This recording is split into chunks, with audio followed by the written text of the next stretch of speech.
What's up, guys? David here from Dirt Slinging Tech.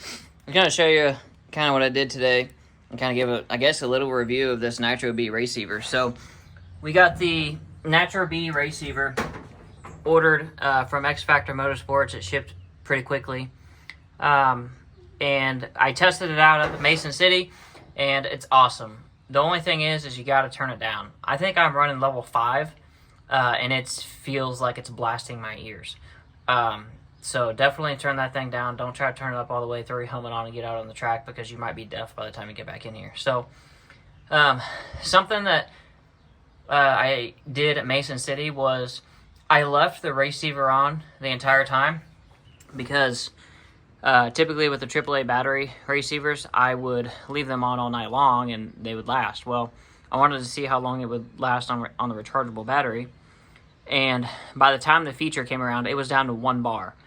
And I was like, okay, that's not going to work, because I don't want to go out there with 1 bar and then lose my audio and then not have any controls coming down to me. So I opted to install a battery charger of some sort. So basically mounted it to the firewall here and plugged in a USB-C to or else a 12 volt to USB-C converter. Just got it off of Amazon. 12 volts, I think it puts out 5 amps or something like that. Yeah, or 3 amps. And so just ran this power wire along my brake line. I still got to vacuum up some of the dust here. And then if we come over here, I'll come around to the back side of the race car. I'll show you what I did. So this is on a toggle. So when I'm racing, turn the power on to the race car. If I flip this up, you can't see the light. I'm going to get a different toggle, but you flip that up. Now we are charging. Let's see if we can press a button in here so we can zoom in.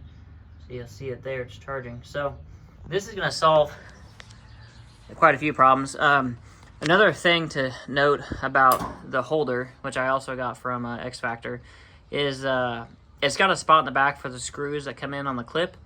So I took the clip off. Well, you have to get it in the holder. But I put those screws back into the mount, so this is in here secure. So this is not coming out. It'd have to break the plastic screws out of the back and everything else. So that's kind of what led me to get this charger set up here, is because I wanted to be able not have to pull it out of the car to charge it. So that's it. Pretty neat little setup here.